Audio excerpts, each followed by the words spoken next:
Greetings, strangers, queer and pleasant. I'm not Laura Kate Magnetdale. And I'm not Jane Aerith Magnetdale, and welcome to another episode of Queer and Pleasant Strangers. Yeah. It's a podcast where two queer trans women, that's us, for wifey types, have a bit of a chit-chat about media we've consumed in the week, and do silly voices at each other. We do be doing that. How are you doing on this fine day? Hanging by a thread, darling. How are you? Well, I wasn't quite prepared for that. I'm doing all right. Yay! A bit sleepy, can't complain that much. Excellent. We've been playing... I feel like we need to jump in because you've played a lot. I've played a lot. You've played so many things. I don't know how many of these things I'm going to talk about in any depth, right. But I dipped my toes into a lot of things. Some of them I completed. So a few of them were completed. Yeah? Should we start with the one we played together? Sure.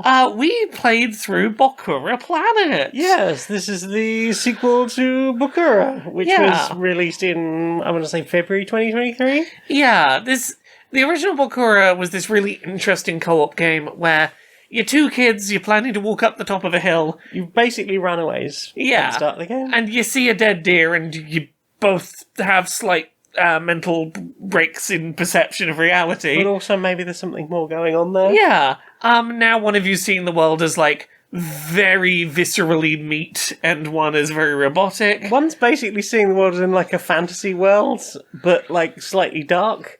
And the other one is seeing it as like a sort of cybernetic dark future. It's very brown and grey. And you're trying to solve puzzles by communicating information where you're seeing different things to the other person, but also you might see the same object but see it as a different thing. Yeah, so like in Bokura you'd have like the bounce pads were like giant teddy bears. Yeah. In like a flopped sleeping position. Yeah. And for the robot side, they were like little like springboard things. Yeah, just enough difference that you're having to communicate. You're trying to describe a thing and it might not be immediately obvious what you're describing to someone else. Yes. And a little while ago we talked about Bokura Planet's demo, which was like a 45-minute standalone little adventure setting up this new setting. But basically sort of catching the same vibes, the same, like, puzzle formats, the same, like, you're seeing slightly different things or getting slightly different information. And then we played Bokura Planet, the full game. Yes. We got review code for that. We did. Once again, it's about, I'd say, 45 hours for a playthrough of a story where you are having to do communication mismatches to try and talk through puzzle solving, where occasionally you'll diverge and get different plot stuff from the other person. Yeah, you have these little moments of, okay, no talking during this period, we're going to show you a little cutscene that some stuff will happen, and at the end of it, you will have information that the other player is not allowed to have. And I will say, of all the Bokura experiences we've had so far, this one had the wildest plot divergence. Yeah. It's the one that when we finished, we realised, like, we weren't just getting different parts of the story, we were getting completely fucking different information to work from. Yeah. In a way that was pretty fascinating. In a way that, like, the end managed to be a twist to both players, even though some of the information was known by one of them, and like, to the point where both of us just went, "What?" Yeah, we had to talk it through. We had like a half-hour discussion. Even the person with the most information about what happened had to talk it through and work out how they got there. Yeah. The puzzles I thought were still very good. Yeah. Definitely there was less of that. I'm fundamentally seeing a different version of the object to what you're seeing. I wouldn't know, because I didn't look at your screen at any point, so I don't know. There were fewer points where, like, I'm trying to do, in the original Bokura, can you push that teddy bear a bit over to the right? What teddy bear? Oh, you mean this spring box. this box spring mattress. Yeah. Like, there were less moments where I tried to describe a thing and you went, oh, you mean this thing that is a very different description. Yeah, and also less, I'm seeing a gaping void, you're seeing, like, a whole, like, just a normal walkway. Yeah, and I appreciate that, like, it wasn't just retreading that same puzzle territory. Mm-hmm. I would say I don't think the puzzle design was as smooth in this one. Yeah. There were more moments in Bokura Planet where we got through a puzzle without entirely understanding how we'd done it. There was a few times where we... Really? Yeah, like, the first couple of examples of the sound-based puzzle of working out which icons to put in. I fully understood what was happening there.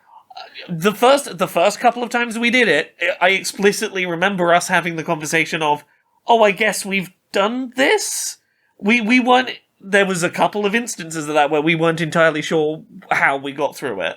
Yeah, like, I won't spoil it, but as, like... Because, I mean, obviously I couldn't tell what you were seeing, but I think we were at a slight advantage by being in the same room as one another, because there was this thing where I would press something and a sound would happen on your screen and a sound would happen on my screen, and I would, or we would each identify how that related to some other part of the puzzle we had visually, and I would be like, this is the answer to that. But I think there was one fundamental problem that I just hadn't worked out that you eventually established as to why something was happening that we didn't understand. Yes, but we'd gotten through more than one instance of that puzzle before working out that thing. We just kind of fumbled through it. That's not how I remember it, but I remember differently. But there were a couple more points where I was like, I was not frustrated by the puzzle answers, but I felt like it was less of a smooth ramp of learning on some of the puzzles. I would also flag that the sound-based puzzles in this are definitely inaccessible if you're deaf or hard of hearing. Yep. Because there is no like visual equivalent to what you're hearing. But I would assume that the developers say this is all about communication, and if you aren't able to communicate the like what's happening anyway, we're probably okay to just put a sound puzzle in here, which I could argue that you've got two deaf people with Steam Decks signing to each other. They're like facing each other and neither can see the other screen. I think there are plenty of scenarios in which someone could like be communicating via text with the person they're playing with, for example. And I think having an on-screen caption that describes the sound effect played wouldn't have broken that puzzle. No. And would have made it accessible. Yeah, it might have made it a little bit easier, but or at least to understand the beginning of it. Yeah. But like I always feel when there's a puzzle that is exclusively sound-based that is worth flagging as an accessibility issue. Because we talked about this with The Witness as well. Yeah. I do think there was some of the new puzzle stuff was genuinely very good. There was a mechanic involving robots where we kept forgetting the nature of the puzzle. It's really easy to forget the nature of that puzzle. Yes. Type. Yeah. And that is not a criticism. I think it is great how easy it was to forget that the puzzle was the way it was. Yeah, that there was definitely a moment where we walked out of a room where we had both been using the robots to work on the puzzle, and the way we exited the room made us both go, oh, ooh, weird. Oh. You've done a weird there. You were there and I was here, huh? we weren't both there, were we? No, we weren't. Yeah. One thought I have about Bakura Planet is I do want to at some point play through the other side and see the other side of the narrative. Same. But I am less, desperate to jump in and see the other side than I was with the first Bakura.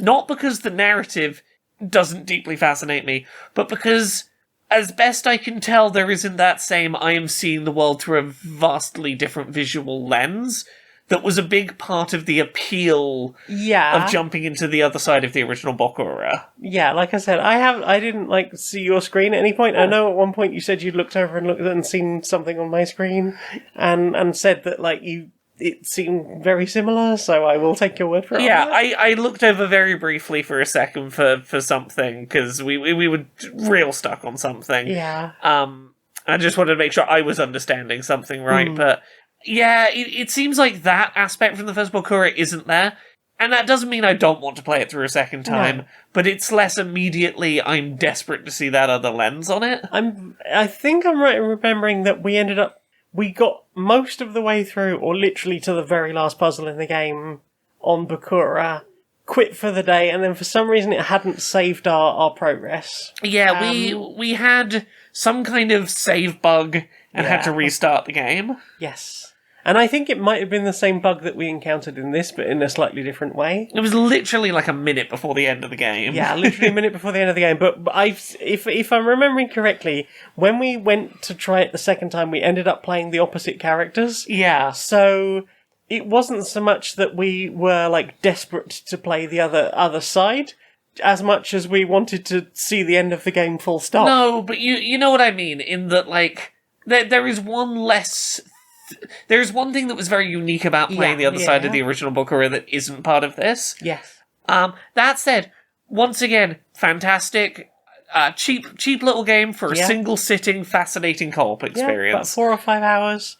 The only other thing I would say as an accessibility issue, and I hope that they take on board feedback about this, there is one puzzle where you are required to match icons based on description, among other things. But the problem is that the thing that is showing the icons is like a holographic display, and it suffers from the problem of what would be a real-world holographic display of you can see the background through it, and they have, for some reason, decided to have this quite detailed background aspect directly behind this screen, meaning that sometimes it's really difficult to tell what shapes you're actually looking at. Yes. And when they're already, like, deliberately kind of abstract shapes that you're just trying to, like, interpret for yourself. I think they also could have been scaled up in size as well. Like, there's definitely room you could have made them larger. And I mean, you were playing on the ROG Ally, so, like, smaller again, like, but I was playing on, I want to say it's like a 27-inch screen? Maybe. Something like that. But you were, like, a distance enough away that it was a little tricky. Yeah, but even so, like, the colour, because there were, like, flickers of, like, lights on a generally dark background. Yeah. Which was supposed to be, like, light shining through, like, a cave. Mm. Which, beautiful, sure, but if they maybe could have, like, moved this graphic up or down, like, an inch of screen space, putting it on, like, a more uniform, like, dark or light thing, it would have been so much easier to tell what each of those symbols was. Agreed. On an already quite difficult puzzle. Indeed. But yeah, that's Bakura Planet. Yeah, and sorry, I did briefly mention one glitch. We had one glitch, and I think it might have been the fact that we had been playing for several hours. We just paused the game to sit and have dinner, and have a little rest after the dinner. Extended pause, wasn't it? And it had been on an extended pause, and we went back to it, and there was just this puzzle. We were really struggling to work out what was going wrong. I think because this box wasn't lifting up out of a hole. Well, and it seemed like what had happened is our games had become slightly desynced. Yes, the box was coming out of the gap for me, but not for you. Yeah. Meaning that I could progress, but you couldn't. Yeah. And it took us a bit to go, this isn't an intended game design puzzle we need to solve. Yeah. This is a bug we need to reload. Yeah. And jump luckily, back in. like unlike our experience with the first game, we reloaded almost immediately. As soon as we realised that this was an seemingly unintentional issue, and we were straight back exactly in the same room where we were, and we proceeded on from there. No issues. Indeed. Yeah, had a great time with it. I love the music in this one. Yes. It gets really, like, dreamy and surreal at several points. Yeah, it plays a lot with, like, out of tune. Slightly chromatic, yeah. Yeah, just slightly doesn't sound quite correct at points in ways that are very deliberate. Yes, it doesn't sound correct, but in the right way. Yes, someone had to go do a lot of studying of music theory to know how to make it sound not correctly. Yeah, I'm not sure if it's chromatic or microtonal, but yes. There is some stuff in there that's definitely like, oh, that's weirdly jarring, but in a pleasant way. That kind of reminds me of like some of the Silent Hill soundtrack stuff. Yeah. But yeah, very much enjoyed that. What else have you played? Because you've got the biggest list. And we've just done one that we did together. So. Yeah. So another one that I played through this past weekend, I played through basically in one sitting, was Creepy Redneck Dinosaur Mansion 3. This is the new game from Xavier Nelson, who is the person behind Clickolding, El Paso Elsewhere, that one about the cultist sacrificing people in his basement for an elder god. Forget the name of that one. This game is a match 3 Metroidvania inspired by Resident Evil. Yeah, something like that. Yeah, so you're playing as this Resident Evil style protagonist exploring a house full of dinosaurs and mysterious goings on and clowns. Yeah, and clowns and whatnot. And it quickly becomes clear that your character is aware they are in a game build filled with bugs. Yes. And is trying to work out how to progress through this game build, this partially completed demo of a game, while navigating things that are not operating the way they should be. No. The core gameplay is match 3. With special powers. Yeah, special powers. It's very sort of puzzle quest in that it is, like, sometimes you will be doing things as simple as match 3 knives in a row and you'll do some damage. Sometimes it'll be more like you've got an attack on the left that is for 2 red and 3 green.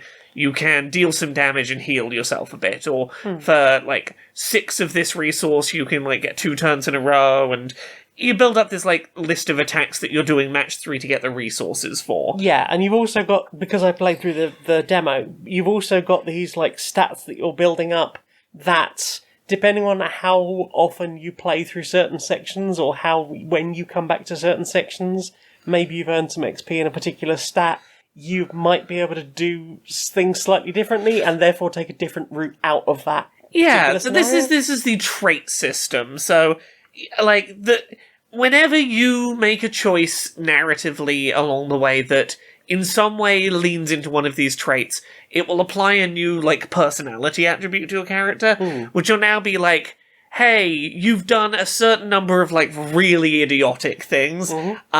Now you can select that option that you previously couldn't have picked because you're enough of an idiot to just, like, not think about the consequences and barrel through. Yeah.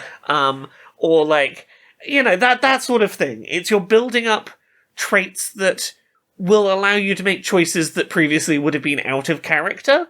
And that's where the sort of Metroidvania element starts to creep in, of letting you go to new places, or go to places that your character, like, might simply not have noticed. Like, oh, you now have the keen eyes trait, you can notice there's a path over there that you previously didn't notice when you looked around. And this is all built into this, like, 10 to 12 hour story that, without spoiling too much of where it's going, is very much a game developer making a story about game development. This is one of those, that category of indie game that is meta. A game about the game development process. It reminded me a lot of playing through the Stanley Parable Ultra Deluxe and some of the content in that about, like, stressing about rising to the challenge of creating a sequel. This is sort of more playing in the space of trying to get funding for weird little niche projects. Yeah. And engaging with the publishing system of games. It is a funny and weirdly sweet and emotionally engaging story. Very, very engaged with it. I played through basically the whole thing in 1, maybe 2 sittings, and there is, after like 10, 12 hours with it, there's more I could go find. If I go back in and dig around a bit, there is more stuff I can find still. But I'm a big fan of this game. I think it's great. I'm glad. Like, the demo is really extensive. I was expecting it to be, like, maybe... Because, like, a lot of the demos that I'd picked up that Next Fest were, like, 20-minute long affairs, maybe half an hour. And this was like, oh, I was there for, like, 3 or 4 hours just playing through all the content there, and I still didn't finish it because there was one boss I just couldn't manage to get past. Yeah, so it definitely felt, as someone who, like, I was in the same shoes as you, I played like 3 or 4 hours of that demo. I don't know whether I just got through it faster because I'd played some of that content before, or whether it was differently balanced. It felt like I got through the demo content much quicker, and that most of my 10 or 12 hours was not spent retracing what I'd seen in the demo. I do wonder if they hadn't, like, deliberately made the demo content, like, slightly harder, so that you could take longer through it, and here it's, like, toned back a bit. I feel like that is the case a bit. But yeah, I very much recommend this game. I continue to any time that Xavier Nelson comes out with a game, I'm like, oh yeah, I need to check that out. That I've yet to be steered wrong. Nice. What about you? What you been playing this week? Abiotic Factor! Yeah, you've been soloing this, trying to get to the end of your playthrough, haven't you? Desperately trying to get to the end of this. And you've been circling the end for a while. Yeah, like, it's interesting, because, like, I've been, like, really enjoying this game. I've obviously started a run with you. I've been playing it with Lauren on stream. Iggy May came and hung out with us on stream last week, and, ended up making it like into a whole 3-player thing for a while. Alice has said she might come along to this week's stream if you're about on Thursday. Yeah, so I'm slowly converting everyone to playing more Abiotic Factor, and I got to a point where I was just like, I just want to see what other people think about this, because weirdly, like, the Steam board doesn't have a lot of non-developer discussion. There's, like, lots of discussion going on that's, like, pinned comments about, like, report bugs, and here's news about the update, and here's news about the hot patch. But not so much about, like, the actual community stuff. And I wonder if that's deliberate to, like, stop people spoiling or whatever certain aspects of the game. But there clearly are a lot of people on YouTube who have been enjoying and playing through this game. So I found a video that's basically just a summary of a walkthrough rather than a full walkthrough. It's like, hey, yeah, we spent like some time doing this, and we went here, and we did all these things, and that led to this and that and the other, and sort of like kind of glossing over the plot, but sort of talking in broad strokes about the areas they went to and the difficulties they encountered there. And it's like an hour and 45 minutes long. And I watched through it. I was like, I will just stop when we're getting near to the area where I am at the moment. And it was 10 minutes from the end of the video that I was just like, okay, I think we'll leave it there, because like, I don't know how much they're gonna summarize from the beginning of this section and then like accidentally skip into things. Yeah, but I was like, 10 minutes from the end, banging, no problem. I've got to be near the end. Yeah, I was not near the end. No, it seems like there has been some difficulty spiking and some resource grinding that has made that last portion considerably more time consuming.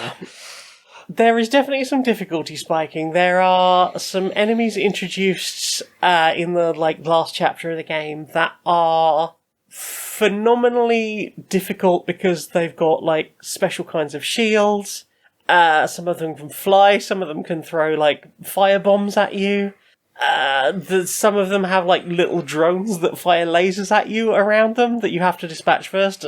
Some of them have like kind of remind me of the machine gun towers in Red Alert 2 Yuri's Revenge, that like they'll start like put, and then the longer they're firing at you, the faster they're firing. Yeah. And they can just absolutely chew through like even full health and like the best armor in the game relatively quickly. So you are sort of trying to work out ways to not directly engage in combat, and like that's a thing that you do quite early on in the game. There's this whole thing about like not getting directly involved in the combat.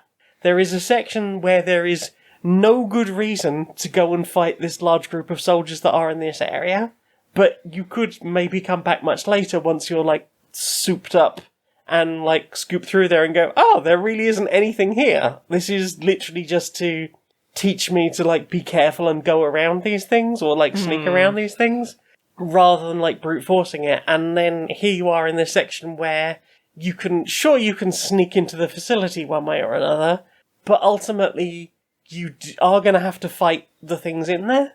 You are going to have like a lot of encounters with enemies, and you are going to need a lot of a specific type of resource to get through what's happening.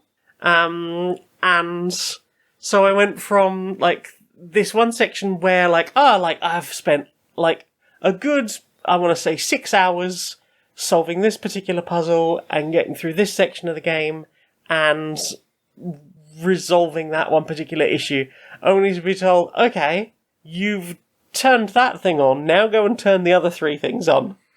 And each of those was the same goal, but done in completely different ways. Yeah. So, like, I didn't feel like it was like, deliberately extending things by just making you do the same thing. Yeah. But it was, like, basically the equivalent of flip 4 switches in 4 different locations. Good luck getting to them. Yeah. And, like, at this point you're fighting, like, the highest level, pretty much the highest level enemies, and their, like, their numbers are getting higher. And it felt like, to me at least, that maybe this would have been more manageable in higher player count, because this game does play 1 to 6. But I, as a solo player, was finding sections of this almost entirely impossible. But the game does have, like, a lot of sliders that you can mess around with in the server control when you set up your game. And it is nice enough not to stop you getting Steam achievements if you have interacted with those settings, which I appreciate. Agreed, like, you can turn everything from, like, the sleeping mini games and the like craft design mini games. You can turn down, like, how easy it is for enemies to spot you, or how quickly they respawn, whether or not items in the world respawn slowly over time, or if that happens at all, you can turn off, like, weather settings, things like that. So I basically did slightly adjust the difficulty. Like, I'm still struggling, but, like, I've turned it down a little bit. So I am going for, it's difficult, but manageable for a solo player. Because, like, I'm very, very happy to play through with groups for other people, but this was the save I started on my own. I want to kind of finish on my own. But, yes, I have given myself a little bit of a difficulty tweak just to get this through this last section, because, like, I was like, yeah, this seems like the end of the game. That's what I think the end of the game is. Oh no, there's, like, a whole nother facility on the other side of that.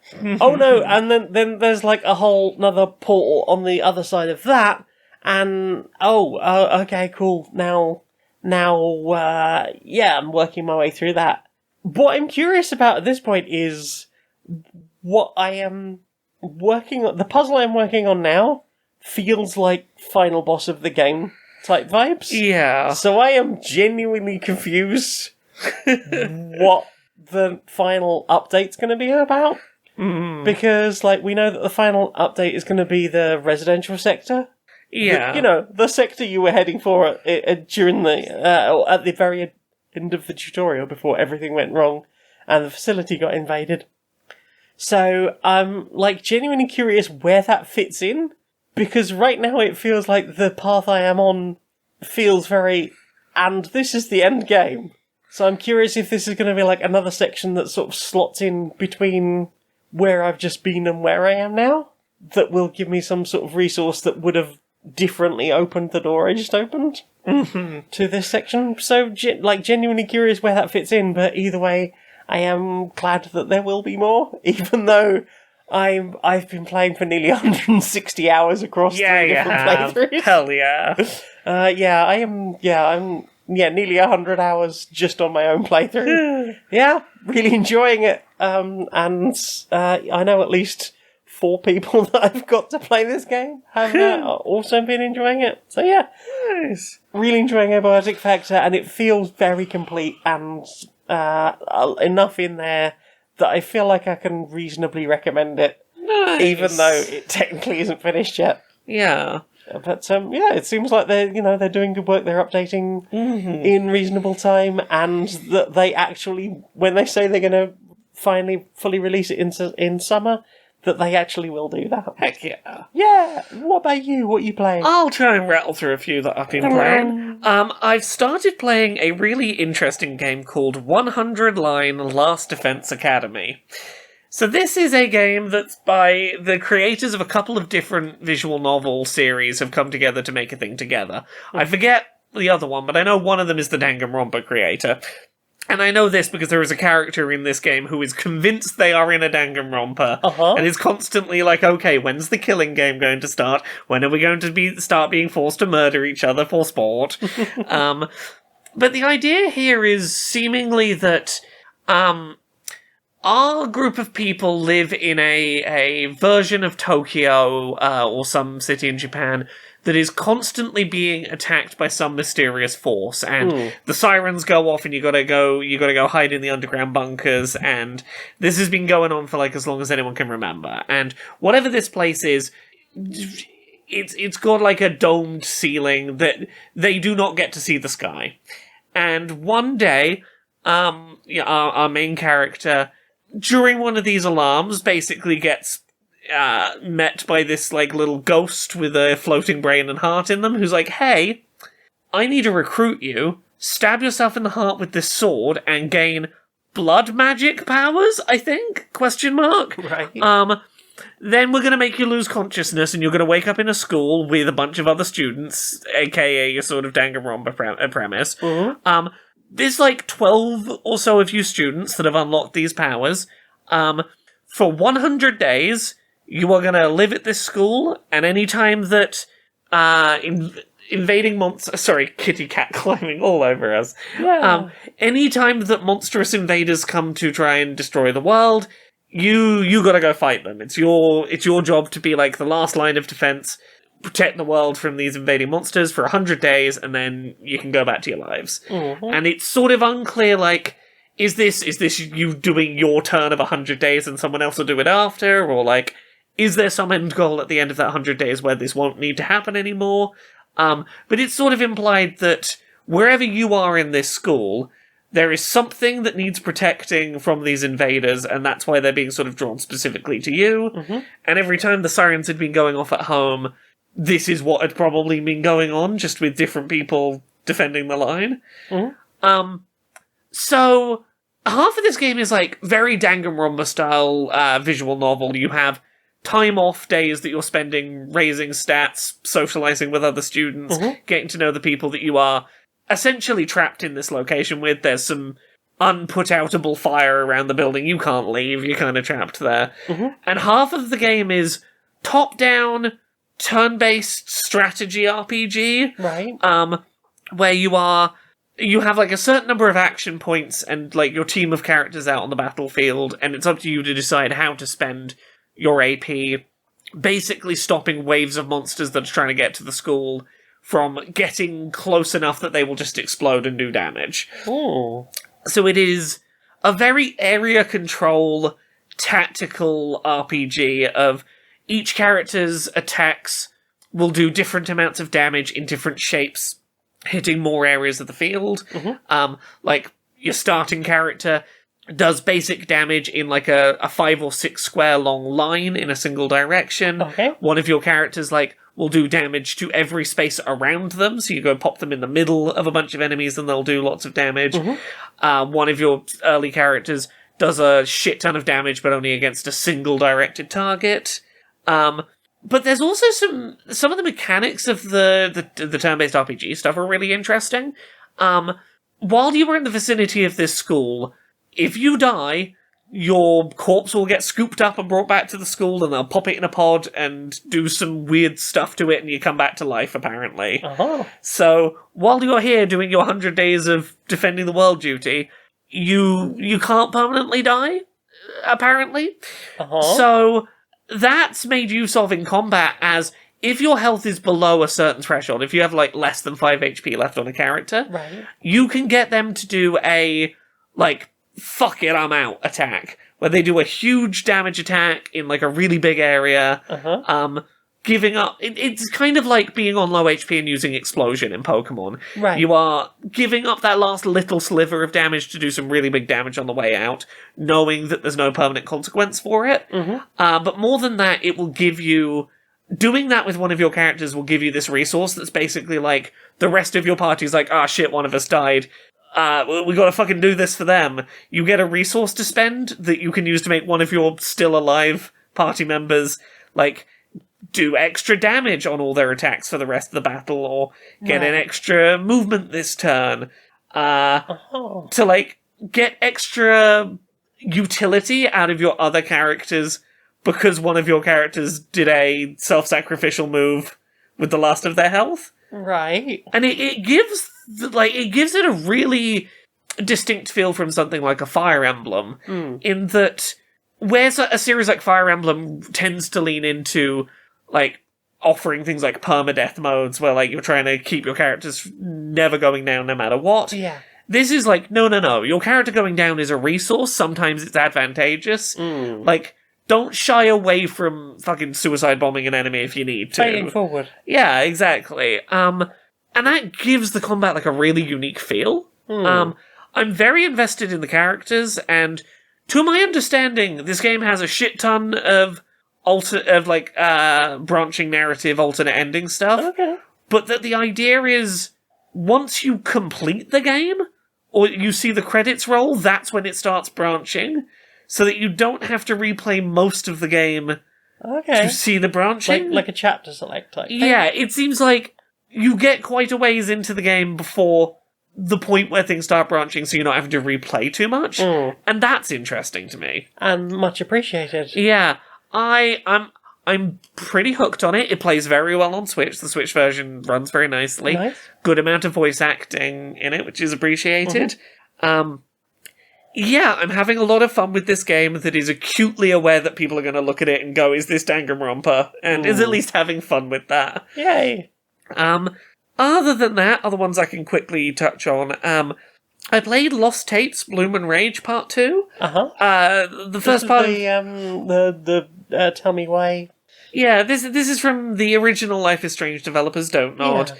Yeah. The first half of this came out a couple of months ago. It was a sort of choose-your-own-adventure story about a bunch of 16-year-old girls in the 90s starting a punk band together and maybe fucking around with some supernatural shit they shouldn't have fucked around with. The second half of it's come out now. I think there is a lot of very good emotional catharsis in the second half. I like a lot of the way that the second half is very grounded in its exploration of living with long-term illness and wanting to have some autonomy at a point in your life where it feels like you have very little autonomy and very little time to exert autonomy.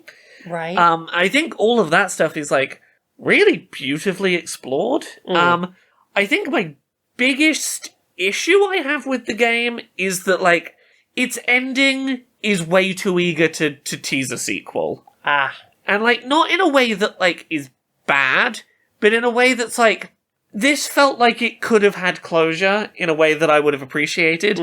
And it opens the door in a way where it's like, you've sacrificed some of the closure of this ending. And, like, in a way where I don't feel certain you're gonna get a sequel to this.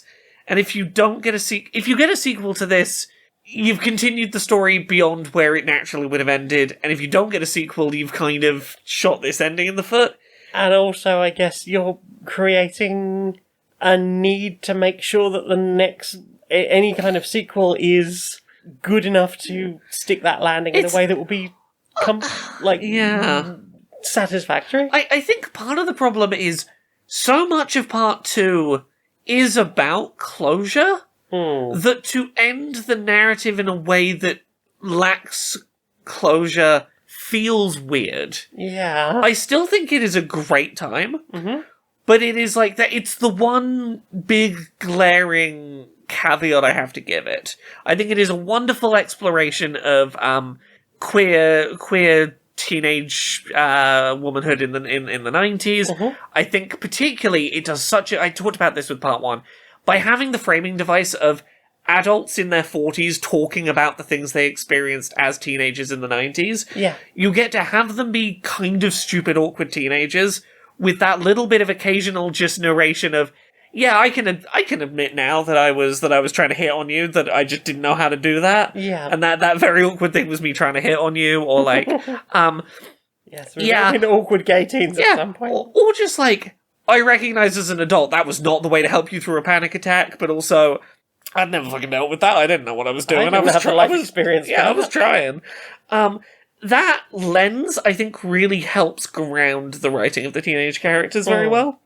Yeah, fascinating game. I can probably And I should ask for anyone who is similarly minorly traumatized after playing Life is Strange, does it ask you to make any decisions that are just going to traumatize you if you get the quote-unquote wrong result? It's certainly not got anything that I would point at as being like the oops, you failed to stop her jumping from the original Life is Strange. Yeah, okay. It's That's the important question here. yeah. I hope that they learned from that. It's very clear they have. There is one choice I can think of in part 2 that is very difficult. It's the one that when I did it on stream, I paused and went, I didn't realise I was making this choice and I see where the consequences are going. I'm going to rewind and stop and think about this for a minute. Mm-hmm. There was one choice where potentially it could have led to some aggressive behaviour from a man towards 2 young women. Ooh. That would have been kind of heavy. And I played this through on stream. There's some content in episode 1 that is definitely a little difficult. There is a male character who early on in episode 1, depending on your choices, can homophobic and fat shame a 16-year-old girl quite aggressively. In a way that, very shortly after does, this is where you meet the other teenage girls, and they, step the fuck in for you. They get in front of you. They're like, no. 5 minutes ago, we were making fun of you because, you were awkwardly trying to buddy up with us. Oh, now a man's being shit to you? You're our best friend now. Yeah. We were going to protect you. We're going to give you an excuse to get out of here with us. We don't have to like you, but we will certainly defend you against this particular instantly, one. it was like, no. We were being bitches. No, you're our best friend now. Genuinely, we love you. Come with us. It's like, okay. It never lingers on anything like that without following it up supportively for too long. But that doesn't mean there's not stuff that's intense in the moment. Yeah. It's always followed up with supportive sisterhood aftercare. One other one I will quickly try and touch on because I don't know how the fuck to talk about this one. Okay. I started playing a fascinating / baffling game called Ena Dream BBQ. So I came across this game because it had fascinating art direction to it. The cutscenes for this game are best described as a modern take on the Zelda CDI games from back in the day. Right. In that sort of almost rotoscoped looking 2D art, but with this as your main character design. Oh, okay. This sort of polygonal character who's 2D on one side of their body and 3D on the other. Oh. Ena Dream BBQ, the section that's currently available is an hour and a half long first chapter demo that will have additional chapters as paid content coming down the line. Right. You are playing as Ena. Your job is seemingly to go find, quote, the boss. But in order to do that, you are going to have to do endless odd jobs for other people to get there. It's in that sort of point-and-click adventure format of, I need to go to that mountain over there. Okay, well, to get to that mountain over there, we're going to need to get the smoke to go away, which means we're going to have to go talk to the genie. Oh, well, in order to talk to the genie, you're going to have to do this. A series of key and lock. Yeah, every single person you interact with has a quest for you, and ultimately this terrifying spaghetti of quests will get you where you're trying to get to. It is a first-person game in 3D. Okay. It structurally plays like a point-and-click adventure game in that trying to, picking up all these quests from characters that are eventually you're going to solve one and that's going to give you an item and you've got to remember who you take that item to and that item to. Right. Off the top of my head, I know there's a chain that involves a guy has lost his babies, go follow the trails of blood to find them. If you bring him his babies, he'll give you money. Of course. Then why not? The living capsule machine will sell you mayonnaise, which you can spread over the eyes of a child so that they stop staring at someone who's getting a bit creeped out by it. That feels like moon logic. It's not moon logic because the game explicitly lays out to you, hey, you gotta find something to smear over that kid's eyes to stop them staring at me so much. And the mayonnaise has a description on the text that's perfect for smearing over someone's eyes. Okay. It's very clear. It's very clear in its weird, it doesn't leave you to click every item on every item. Right. It's look, we're gonna be weird and surreal, but we're gonna make it very clear this is for that. Don't worry about it. That's nice. Which takes, because you're right, it feels like moon logic, but without the frustration that moon logic usually comes with. Yeah. It is a game best played for its characters. It is the going through this weird world, meeting these baffling characters is why you're there. Right. The point and click series of trades you're going to be making is the Just an excuse to get you to talk to It's the people. excuse to get you talking to, I don't know, the weird wizard who... That wizard was baffling. I keep wanting to describe characters, and I'm like, no, any way I describe them isn't going to do them justice. Go look up some footage of this game being played, and within, like, the first cutscene you see, you'll know if this game interests you or not. It feels like a Tim and Eric sketch written by someone obsessed with the idea of two people having a conversation who don't share a language. I don't know how better to explain it than that. Okay. Fascinating, if a little overwhelming. I think I'm having a great time with it. I think I'm having a great time with it. Amazing. I don't know how to explain it better than that. There's the first section of it is free on Steam. Dip your toes in. Someone was having a time creating it, and I've gotten myself lost down that rabbit hole. Excellent. What about you? You been playing anything else this week? That's it. Very quickly, I played some Dave the Diver DLC. Oh, yes. I heard there was new stuff. Yeah, there's a couple of new bits. There's one based on Dredge, the go out and do fishing at night in your creepy boat indie game. The Dredge DLC introduces an event that will randomly occur while playing Dave the Diver now, where some nights mysterious fog rolls in, and you control a boat on the surface of the water, sailing around, finding fishing spots at night, going to catch special kinds of fish that mysterious men in robes will come into your sushi bar to buy on that one night only. Sure. There is also Ichiban's Holiday DLC, which is a Yakuza Like a Dragon DLC. Hell yeah. That involves, for a while, it became a side-scrolling beat-em-up Yakuza game. Sure. It imported karaoke minigame mechanics into Dave the Diver. You love the karaoke minigame. I love the karaoke minigame. The karaoke minigame plays very well in Dave the Diver. Excellent. I mean, and it feels like a bar that could do with a karaoke. Yeah. Both of these DLCs definitely feel like very loving homages to the things they are incorporating. I am impressed at how at home they make those mechanics feel in Dave the Diver. Excellent. I've had fun with both of them. They're a silly little time spent. And I'm this is the last played one I'm going to talk about, because I realised we didn't talk about it last week because we skipped last week's recording. I played the Switch 2 now. You did. I did. I played about 4 hours of it. You got back from GA Conf and was like, I'm off to play the Switch 2, bye. Yeah. So I played a bunch of Switch 2. General thoughts, because I've talked about this elsewhere, so I'll keep it brief today. General build quality, I don't understand how magnets work anymore. The magnet Joy-Cons on the side feel very secure. There is zero wobble. Like, with a current Switch, if you sort of flex a bit, you're like, oh yeah, there's a bit of wiggle between the Joy-Cons in the rail and the system. This feels secure as anything. You could very easily forget that these are detachable controllers. The rep at the Nintendo booth invited me to try and yank them off by force. Could not do it. Press a little button at the top of the Joy-Con, just pops off at a 45-degree angle. Easy as anything. I don't understand how the magnets can be that strong, and then you press one little button and they come off easy. I don't know how magnets work. that seems like it shouldn't work. Nice thing, you can put them on back to front, upside down, on the wrong sides. So totally don't fine. you worry about that little bit of showing circuit board. Yeah, no, there is...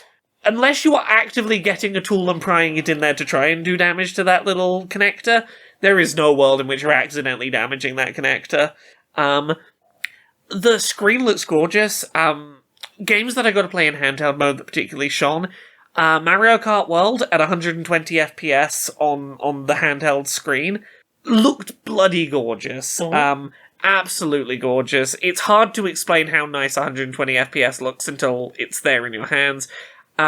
Works really well for Nintendo's art style direction of leaning into exaggerated cartoony expressions. Those kind of like squash and stretch style animations look really nice when you exaggerate them by doubling the frame rate. Very impressive. I love Mario Kart World's Knockout Tour mode, the mode that's basically Battle Royale mode, 24 of you in a race. Every time you hit a major checkpoint, the last, 6 people at the back get kicked off. They do a great job of, not only if you're, near the back of the pack, but if you are far enough back that you're in the getting kicked out range, just throwing really good items at you to be like, don't worry, we'll give you opportunities to get back in the pack. Yeah, that traditional, rubber banding to try and... Well, not, rubber banding as far as, how fast you're going, but, giving you the best items the further back you are. Yeah, if you are in the zone where you're going to get kicked out, the game's going to go, fuck it, have cool shit. So it never feels like getting back into the pack is impossible. It always feels like the one wrong item hitting you could put you back in the demotion zone. The right good item could get you back into being safe. It's like a 15-20 minute single race of constant pressure, and that is really fun.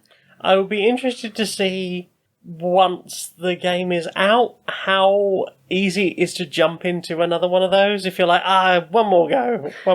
It feels like that's going to be pretty easy. Are you having to drive to the start of the course, or are you going, I'm looking for this, it'll put you into it? So, if it works in the retail version the way it did in this demo build, you basically go, I want to do Knockout Tour mode, and while it's pairing you with 24 other people to do a match with, you just explore like you would in the open world. You just drive around doing whatever. Right. Once you've found 24 people, it goes, cool, you got 24 people. Each of you 24 vote on which cross-country route you'd like to do. Whichever route got the most votes, that's the one we're doing. It drops you at the start of the start of the route, and you all just go. Okay. So it's very quick to just jump into another. And it's not waiting. You are. Yeah. You are able to do stuff in the meantime? Yeah, you can be doing stuff in the open world while you wait to get thrown into another match.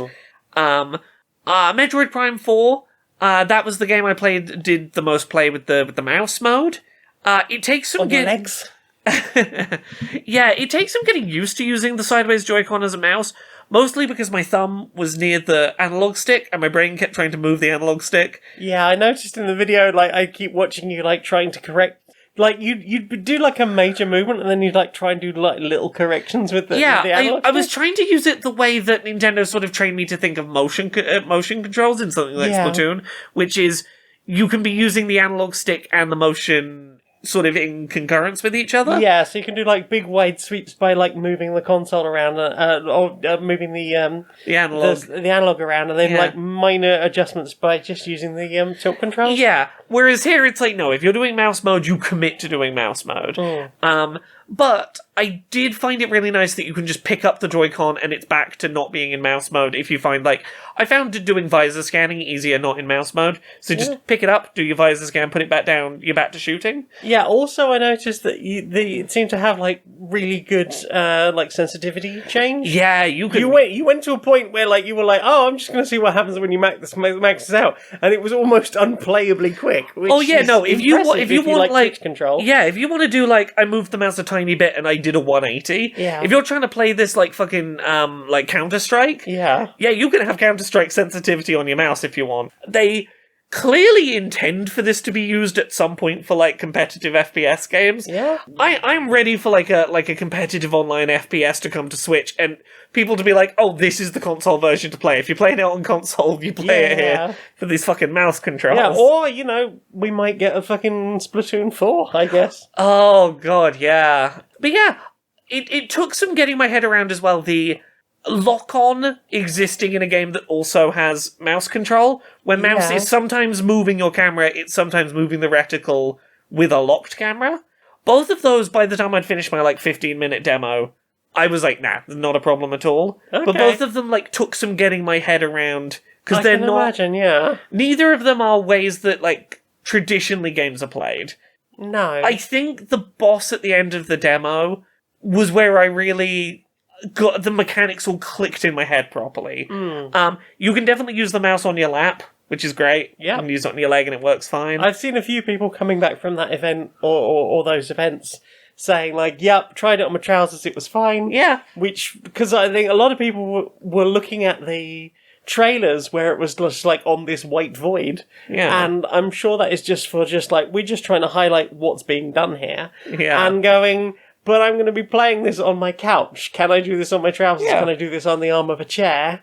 I guess it depends what kind of chair you've got, but, like, it certainly can be done on fabric. Yeah, from what I can tell, pretty not looking like it had a pattern fabric is totally fine. Yes. Drag and Drive, the wheelchair basketball game that Nintendo refuses to use the word wheelchair around. Is it Drag and Drive or Drag Drive? So, I assume it was like Spy Family. So I assumed, yeah, that was what I originally thought, is like, anime rules have told me you just don't say the X. Yeah. Apparently it's called Drag and Drive. Okay. Drag and Drive. Despite it being written Drag X Drive, which I would have assumed was Drag Drive, but no, Yeah. it's Drag and Drive. Damn you! I know, inconsistency around how to treat the X. 3-minute games basically plays like Rocket League, but you're using manual wheelchair controls and lifting your Joy-Con up and doing a throwing motion to throw. Things that I thought were cool about that game. I really like that if your team takes control of the ball, you have, I think it's 14 seconds to make a shot on the hoop, or your forfeit possession. It forces you to be like throwing the ball and giving opportunities for the other team to intercept, rather than I'm in the lead, I'm just going to play keep away and run away with the ball. And yeah, it's like if you've got the ball, you need to be making attempts to score with it, because that's attempts the ball's in the air that someone else might try to grab. I think that's very smart. I want more time to mess around with the doing tricks in the air for point multipliers system. Seemed interesting. I didn't have enough time in one game to really get my head around that. I think the controls are pretty intuitive. I love the motion, the rumble feeling of, as you're pushing the wheels on the wheelchair, the sort of clicking of the gear as the wheel rotates feels really satisfying. Donkey Kong Bonanza, very, very visually pretty, watching all the particle effects happen as you wreck stuff. I'm worried for my mental health playing this game. It's the first time I punched a wall that I didn't know had anything behind it, and there was a treasure chest behind it. I started to go, oh god, am I going to feel the need to destroy every single bit of every single level just in case there's something here? Yeah. Will I be able to play this without the brain gremlins destroying me? I don't know what the answer to that question is. We'll see. And you also talked about the fact that you could reset the damage to the environmental damage done to the level? Yes. You can do that at any time? Yes. You get placed back at your last checkpoint, and you can undo any destruction you've done to the level. Okay, but all of the progress you've made is still there, and all of the stuff you've uncovered? To my understanding, all the progress you've made and all the things you've discovered are still discovered. The progress is still made. Oh, but no. The destruction... If you choose to undo the destruction is undone. Oh, no. Yeah, I can see how you're worried about falling into, like, I spent 20 minutes. Because I remember how we were with, which Zelda was it? Skyward Sword. And we just dusted it, we hoovered an yeah, entire it's that room boss full of dust. encounter room where we blew away all the dust. That is exactly what I was thinking about, and I'm like, this game might be great. I might play this. You know, if I was playing something like Terraria, I wouldn't feel the need to get rid of every single block off the screen every second. Sometimes I'm fine with a genre like this. Yeah. But sometimes I'm not. And, like, part of me kept thinking about playing No Man's Sky when it first released, and I'm like, is this going to be one of those games where I just can't have a healthy loop with it? I don't know. We'll see when it comes out. Yeah. There we go. We'll leave it there. That's things I've been playing this week. Well... that's everything I played. Well then, time for this. Captured at last, secret agents. Oh, goodness. However will I get out of this one? Oh. Well, don't think that I'm going to just explain my plans to you and then leave. I would really like it if you did. That's usually helpful. Yes, that's how I understand you got away from my predecessor.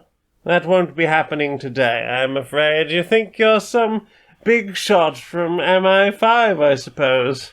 Well, yes, somewhat. I'm sure I'll find a way out of this. I imagine you're probably going to shoot a laser at me. I can probably reflect that away with something metallic or something like that. Oh no, not today. Oh. Today I am going to kill you personally. With this. What is it? Would you care for some cake? Is it poisoned?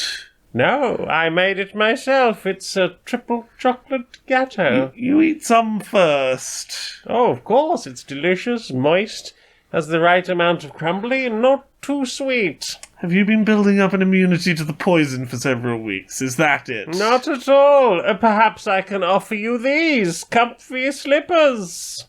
I don't see how slippers could be dangerous. Sure. Ah, see how they cozy your toesies.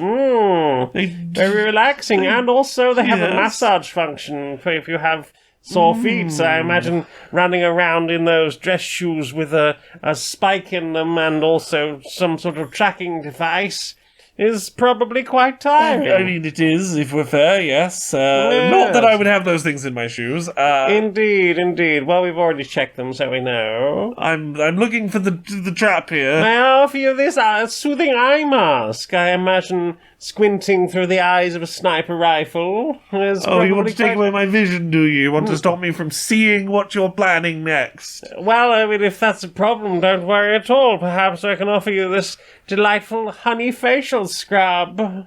My minions make it themselves. They're very into the whole facial experience at the moment. Look, just explain to me, what is your evil plan? What are you doing? I intend to kill you with kindness. Oh no!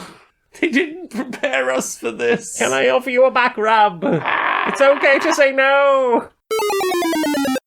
Hey, Laura. Yes? We've got a new sponsor. Who's our new sponsor? Well, are you someone who tries to be, like, aware of, like, social stuff? Yeah. And you try to do, like, the right things, like, company bad, don't support company. Yeah. Or that person, they did something terrible, and, sure, they left it a couple of years and thought they could come back into the industry and just keep doing the thing. But actually, you need to remember that there was a reason they disappeared in the first place. I do my best, but there's a lot of things, and particularly in a world where, like, We both have ADHD. We both have ADHD, and subsidiaries of subsidiaries exist. So I'm like, shit, that one, that's that company. Oh, that's also that company. All three of these are that company. Yeah. Yep. Well, this week's sponsor is thatonesbad.lol.net. Oh, tell me more. It sends automated reminders at you anytime that you type in a name for a thing from a bad company. It'll explain what they did. It'll explain, like, exactly what happened. It will, even if there's been, like, some light apology attempts, you can decide if you think that's good enough or not. Oh, yeah, it's the just a little recap on the why when you... Oh, that's why you're on the we're avoiding you list. Yeah, and there's, like, citations there. There can be community notes, so, like, they do take feedback, so if, like, something changes... Oh, lovely. If there's been, like, genuine contrition and, like, genuine moves made, and, you know, a proper amount of time has passed. Not like, I left it 6 months and hope for the best. Yeah. That if you want this thing, it's thatonesbad.lol.net. Enter the code Q&PS. And you can get 15% off your first 6 months with the app. That sounds so helpful. There definitely weren't points during this recording where I could have used that. And I definitely won't be editing them out. Yeah. Wink! So, what have you watched? We put a film in our eyes together this week that was very good. Actually, do we want to talk about the one with the cat or the one with the vampires first? We saw... You saw vampires first, I saw vampires second, but we saw vampires together at the same time. Let's talk about vampires. Yeah, let's talk about Sinners. Sinners is a damn fucking good film. It really is. This is directed by Ryan Coogler, who previously directed both the Black Panther films, Creed, starring Michael B. Jordan, who he loves to put in films, playing two different characters, Yes. and doing a very good job of differentiating them. It is set in the American Deep South, following a pair of brothers trying to start a juke joint in sort of during sort of Jim Crow era United States, and exploring music and the vampire film genre in very interesting ways. And spirituality and Yeah. the value of music culturally, and Yeah. the way the quote-unquote post-slavery worked for previously enslaved people. Yeah. The way that plantation owners basically switched to like company town vibes. Yeah.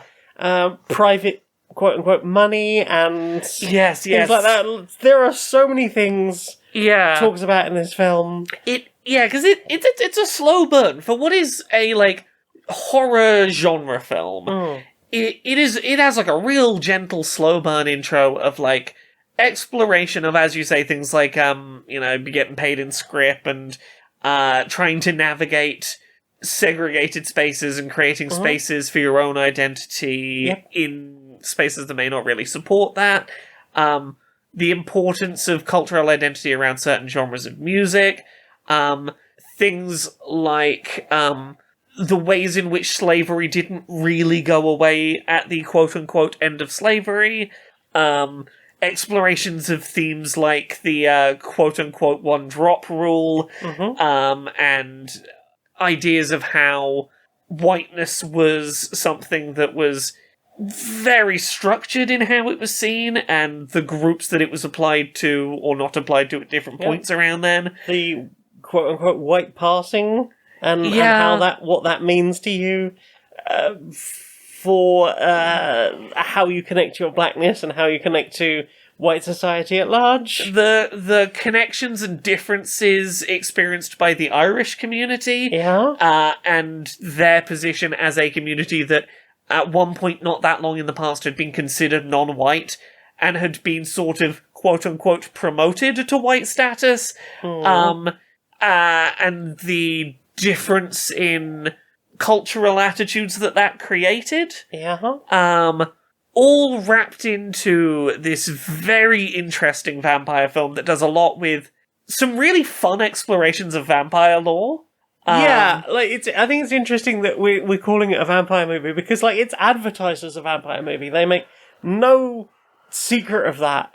But like vampires don't happen until like the last 20 minutes of the film. I think like you can get a solid 2/3 of the way into this film. Like definitely halfway into this film, no vampires have happened. Yeah, like unlike something like Dusk Till Dawn, which completely hid the vampire twist in that. Yeah. This feels like it spends about as much time with the vampires, but has a much deeper story to tell about several different cultures and very specifically that period of time in America. Yeah. It uses its vampires very sparingly but very effectively. Yes.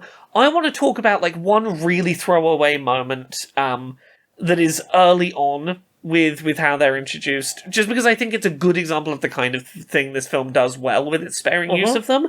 When we first are introduced to the concept of there being vampires in this film, there are Native Americans attempting to stop this being a problem, and very quickly they encounter the fact that like, oh, I'm trying to save your ass, you've got fucking clan hoods over there?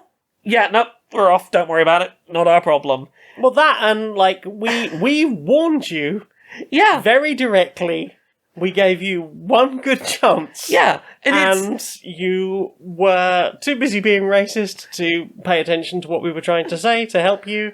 So, good night. In a very understandable, like, yeah, look, we have been fucked over as a group so frequently that, this is a dangerous situation and I can see you're not going to make it any less dangerous now, that's your fucking problem now. In a way that I think is, like, really interesting and like totally justified. Yeah. But it's like there's so many little moments like this of just like you don't need to be doing vampire things too frequently to have their presence be a exacerbating factor in other dynamics going on. And boy, there are a lot of dynamics going on. Yeah, there sure are. Yeah, I think it is brutally honest about the way things were.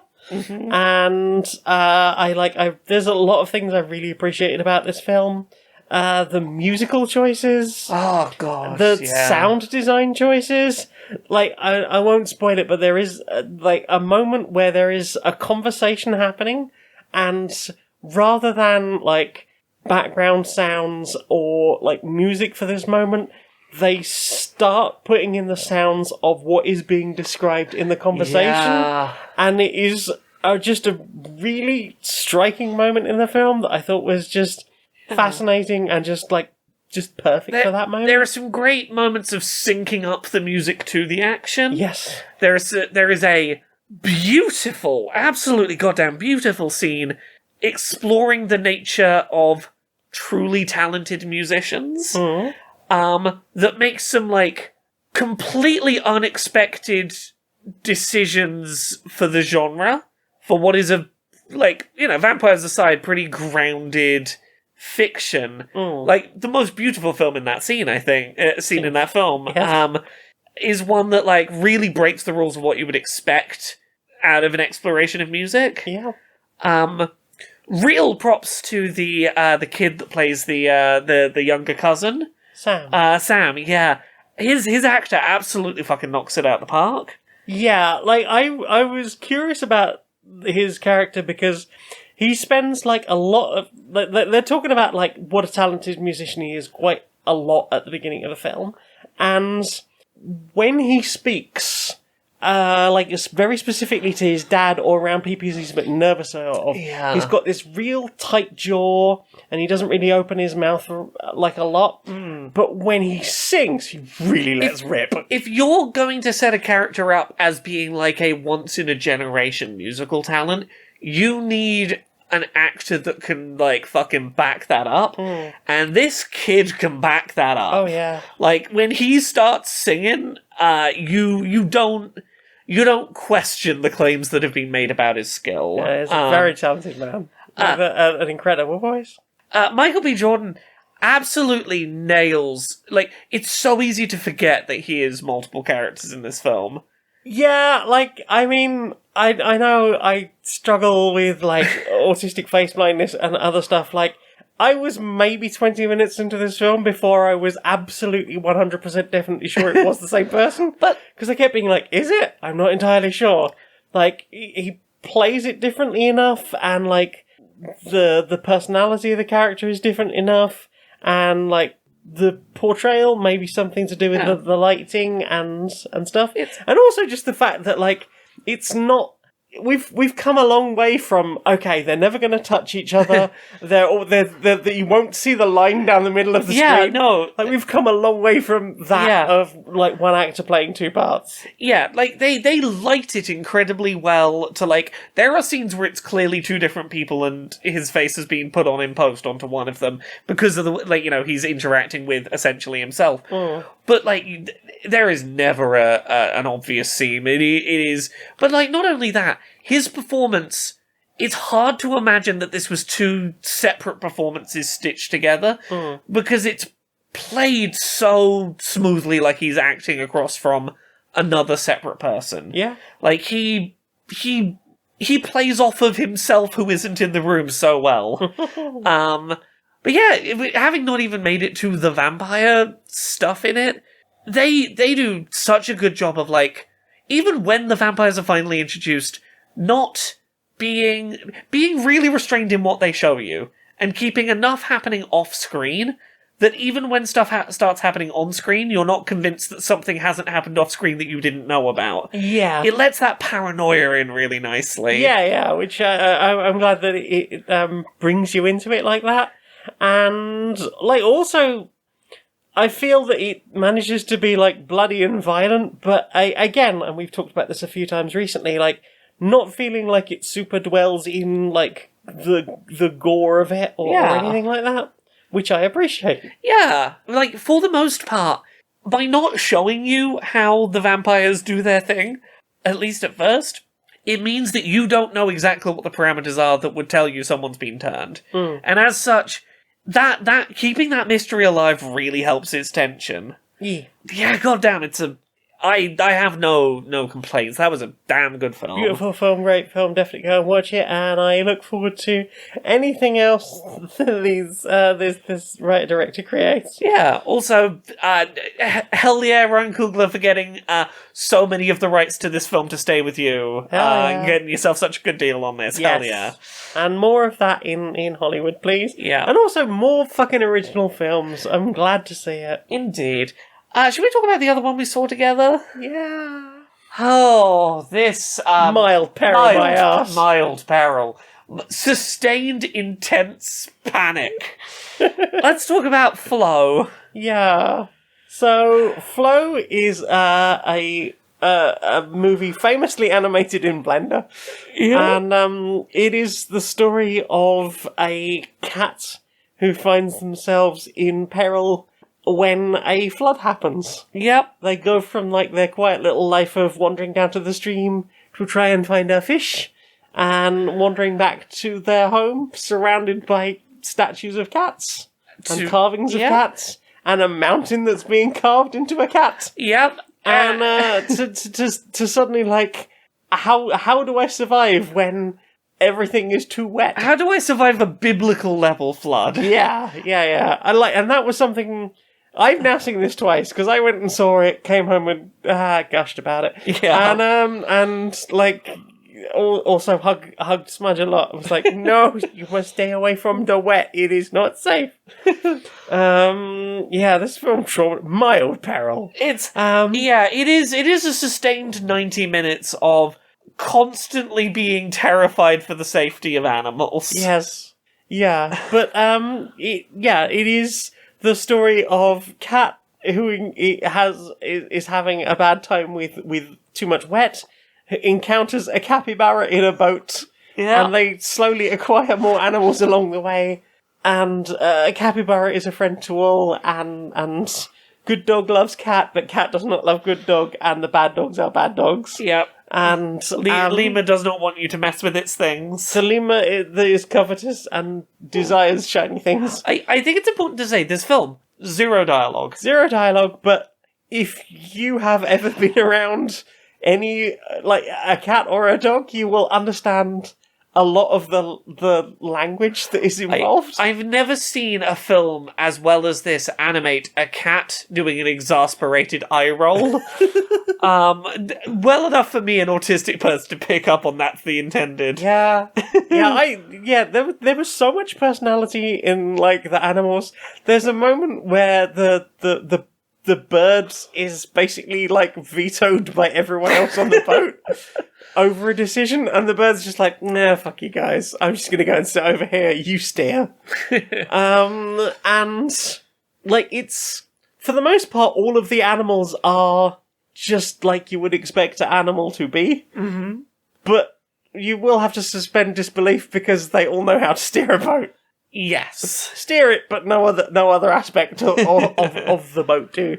And, it's beautiful and sad and violent in a naturey way a couple of times. Yeah. And you will genuinely be very scared for the well-being of this cat many times throughout this film. It ended on a way more somber note than I expected. Yeah. Like, it ended in a way that I just had to kind of sit with for a minute. Yeah. I was like, I don't feel up to words yet. Mm-hmm. Fair. Yeah.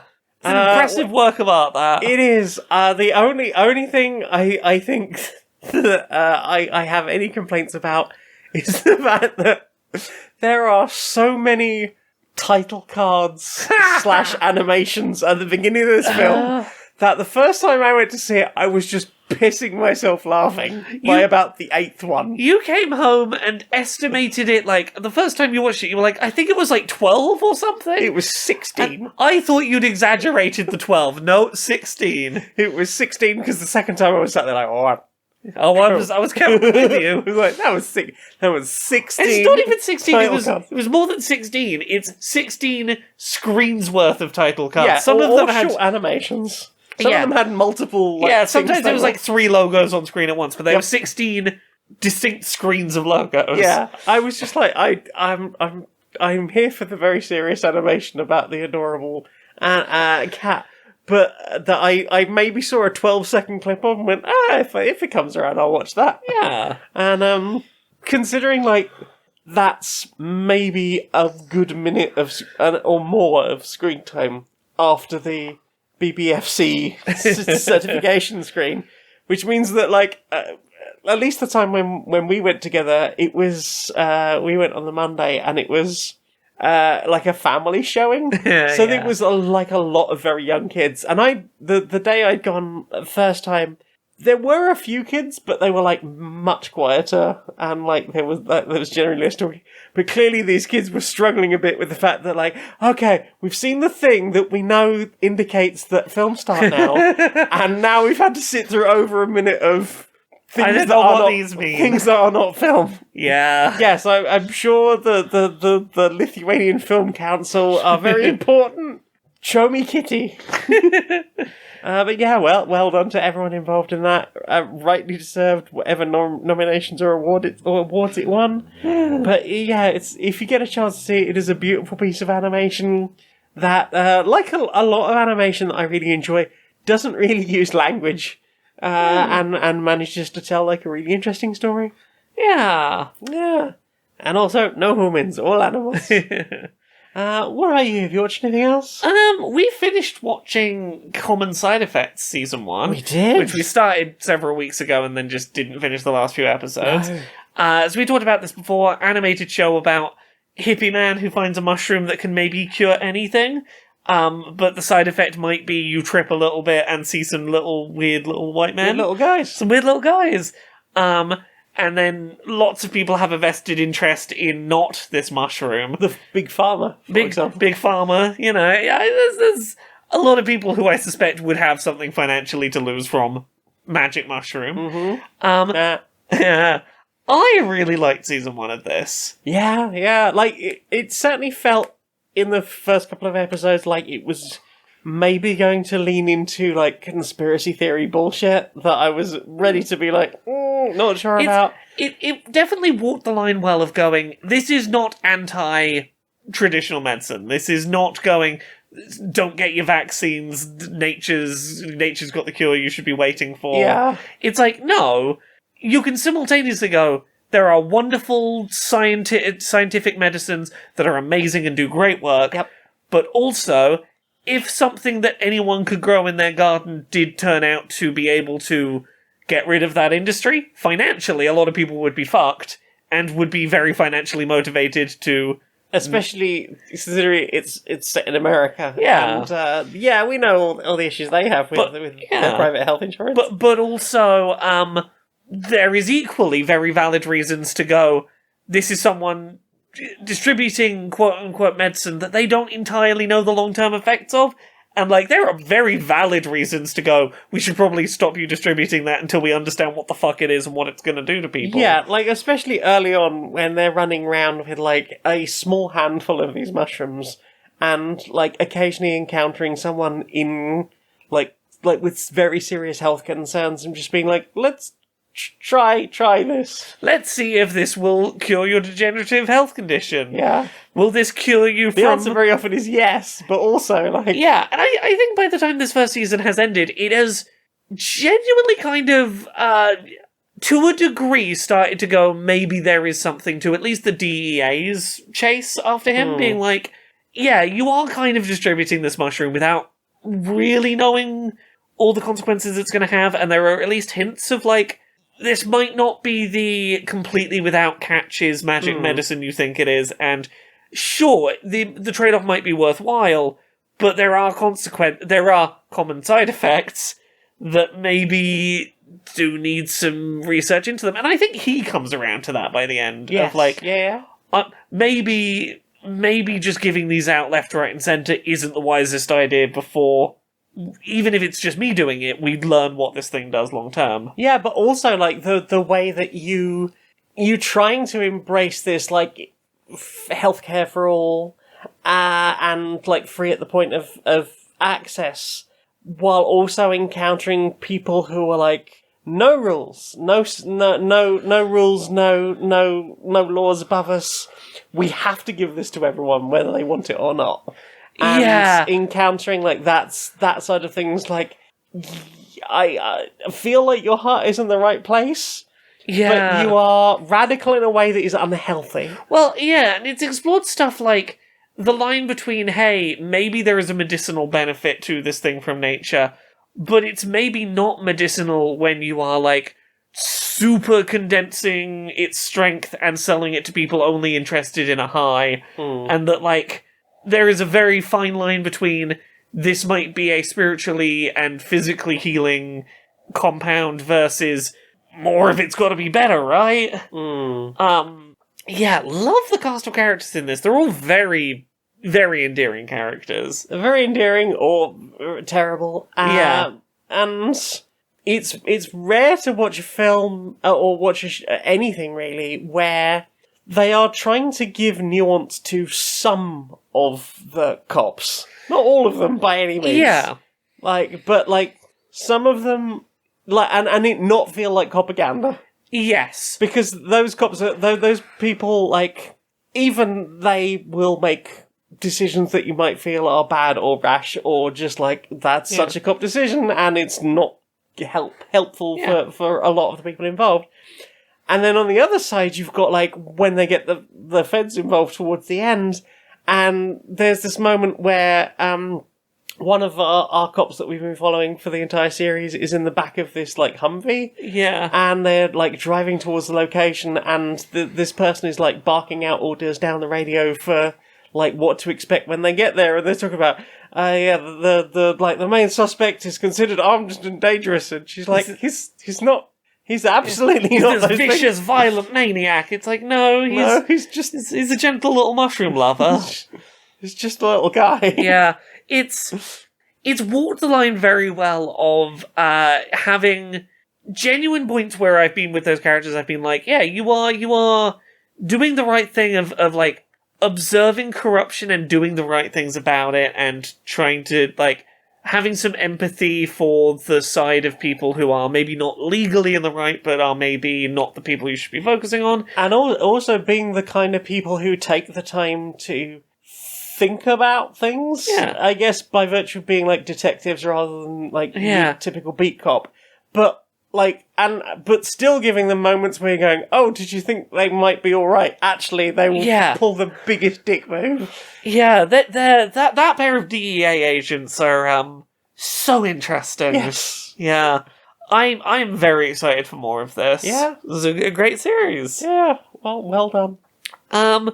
We also have watched through most of the most recent series of Black Mirror. Yeah, bar one episode. Yes, we've watched most of it. Are there any particular episodes you had thoughts on, or any overall thoughts you wanted to jump in with? I feel like everything about this series has been sort of overshadowed by the knowledge that they decided to do a thing to fuck with the audience for this season, and that has kind of made a lot of things that were their own stories kind of blur together, which I maybe feel like does a little bit of a disservice to each of the individual stories, because I have felt like I've enjoyed each of them individually, but then I'm constantly like watching them going, I wonder if this is the thing. Yeah. So we'll address that episode first. There is an episode that is directly about sort of Mandela effects and things not being how you remember them being. Yes, and like this is the one that they've done a lot of advertising about, like direct advertising. Yes. I know that like leading up to it there was a lot of TikTok like commercials that were for products seen in this series. Yeah. But not listed as as an advert for Black Mirror. Yeah. But as a, like, this is genuinely a product. Yeah. And it absolutely isn't. But this is, this episode specifically was shown in, like, proper trailers for this person seems to be able to control something about the world. Yeah. And make things that you know to be true incorrect to the point where you start to feel like you're losing your mind. Yeah. And I will say, I I'm not sure about the very ending of it. It felt a little. It did feel very Black Mirror. Yeah, Like, they have done that sort of thing before. possibly. It felt a little.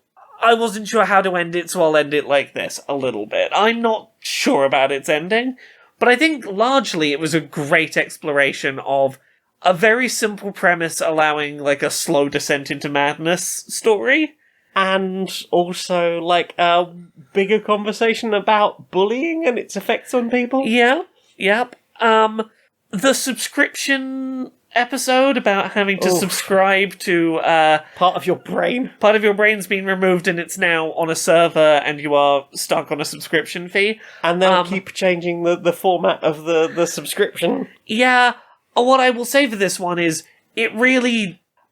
it's hard to make the American medical system seem dystopian in a Black Mirror episode when, like, we start at the terrifying idea of having to pay $300 a month for medical care.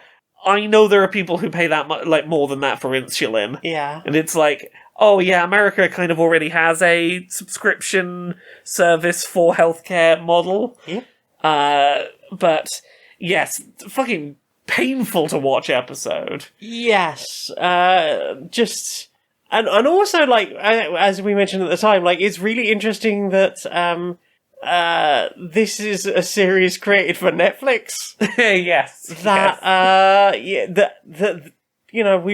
There's been a lot of talk recently, like, I don't know, we don't have Netflix, but, like, talking around the whole, like, they're maybe going to start running adverts. I don't know if this has already happened. Like running adverts or like doing other stuff in I believe it's happened for Amazon that even with their paid tier, you still get adverts. Yeah, it felt interesting to be like having that conversation on a show developed for Netflix. Oh yeah, 100%. It felt critical of the network that was publishing it.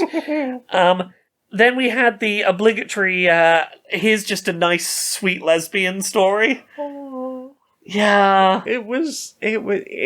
There were some moments of genuine sadness in that episode, and yeah, like it was a fascinating concept that, like, initially we were like, oh god, it's going to be a whole thing about, like, the dangers of AI, and AI does crop up a good few times in this. Yeah, what I thought was, like, at the start just going to be we're replacing actors with, like, we scanned you and made you give a performance you never gave. Yeah. It's not that at all.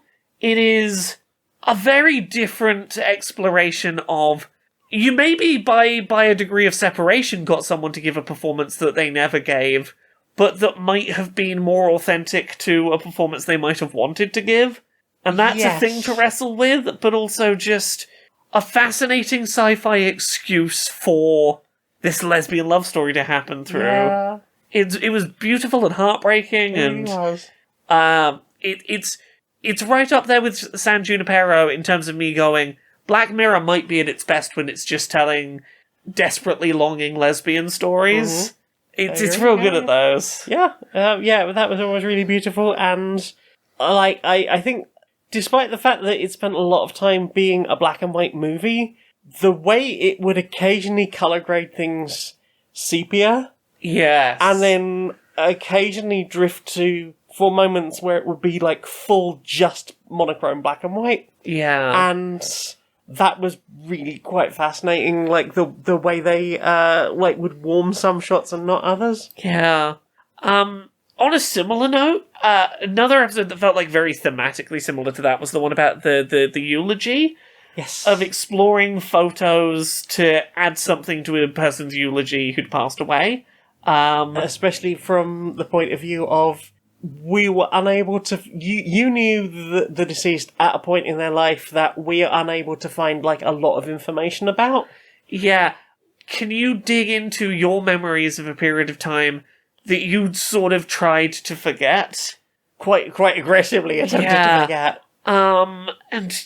yeah, that was another one that was like, it was bittersweet, it was definitely sad, but it was beautiful, and again, it used a very simple, rather than being like constantly about the escalating terrors of technology, it was, here is a light sci-fi premise used to explore the human aspect of the characters. Yeah, like it's it's sad, and like it's certainly like it has some quite distressing moments in it if you have like any experience with any of this sort of stuff. But like ultimately, it's not like peril, the perils of technology. It's like actually the perils of humanity, and like someone or something calling you out on your actions that you maybe haven't analysed yourself before. Yeah. And then, like, realising that there was something more to an experience. And then being like, fuck, everything happened like 30, 40 years ago. How can I possibly get closure on any of this? The lesbian film and the eulogy one, both, I enjoy those in the same way that I enjoy Severance Season 2, the finale episode, that conversation with self scene. It's, sure, there is a sci-fi premise underpinning the ability for this to happen. Yeah. But it is less about the technology, like, exploring the technology, than it is the technology is allowing us to examine human connection in a different way. Yes. And those are some of my favourite episodes when we get them of Black Mirror. Yeah. And then the last one was the Thronglets. Yes, which apparently you can play. Oh, do you want to risk? Do you want to risk playing it? I mean, do you want to fuck around with Rocco's Basilisk? Yeah! Basilisk is friend.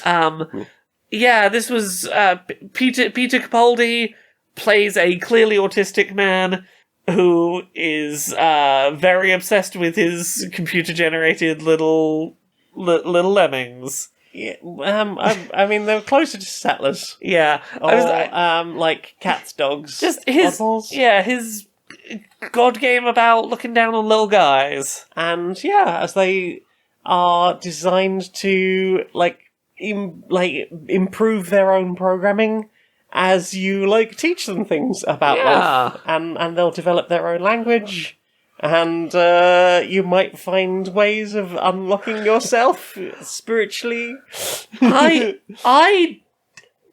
I couldn't have predicted the ending of this episode, and it was fucking great.